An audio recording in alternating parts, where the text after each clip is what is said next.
to understand the second law of thermodynamics from a fundamental point of view, let's go back to Joule's experiment, an important experiment that showed the equivalence between heat and work. There were other works before and contributions before Joule's, and mostly the contribution of Mayer to the equivalence between heat, work, and energy. So let's look at this video from the BBC reproducing the Joule experiment.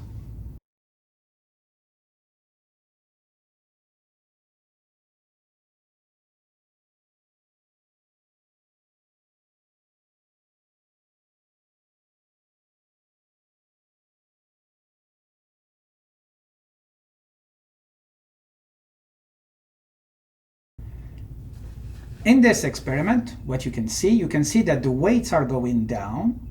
This rotates the paddle wheel, and as a consequence, we have an increase in temperature.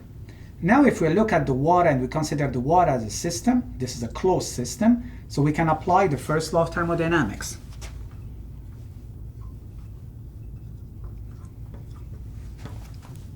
To a closed system.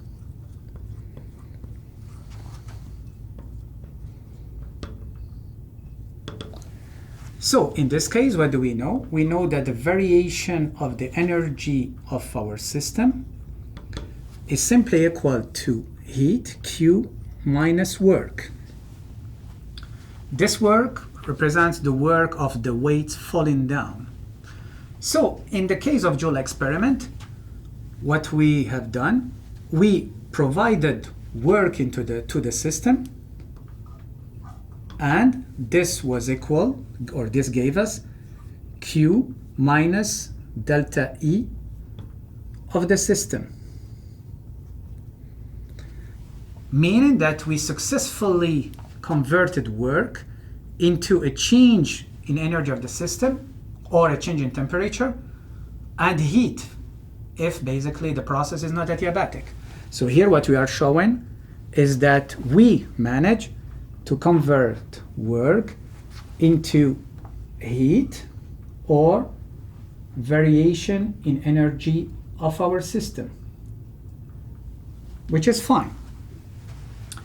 But now let's look at the second part of the video. When you reverse this, you play the video backwards. And this means that the same equation here, which is the first law of thermodynamics, we can write it differently. I can just have this Q minus delta E of the system is equal to work. It's exactly the same thing. But here what I'm claiming, I am claiming that I can convert heat or a change in energy of the system, let's say the change in internal energy, I can convert it also to work. What does it mean? This means that if we take the water and we heat up the water, we're expecting, following the first law of thermodynamics, to have the weights going up, which is in practice actually something weird. We don't expect this in practice, that if I start, for example, heating up the water, the paddle will rotate and then it will move the weights up. So this means that the first law of thermodynamics is an amazing law that allows us to see the equivalence in terms of energy, and it's an energy conservation, but it doesn't tell us about the possibility of a process. To further illustrate this, with the same cup of tea, if I start swirling my liquid, I'm expecting a certain variation in temperature. It might be tiny small, but since I'm providing work to my system, I might expect a change in temperature. But the first law of thermodynamics is telling me also that if I heat up now my cup of tea, so I'm expecting also my hand to swirl. So because heat, in this case, will give me work. So, to summarize, the first law of thermodynamics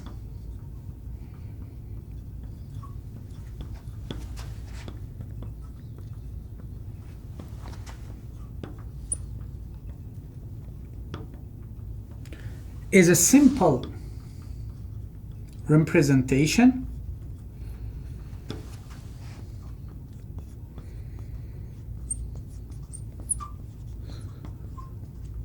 of the conservation of energy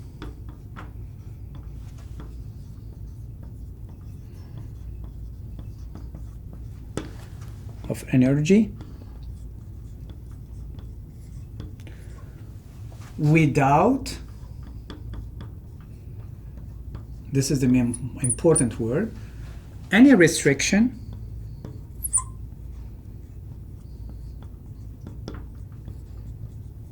on the direction of the process.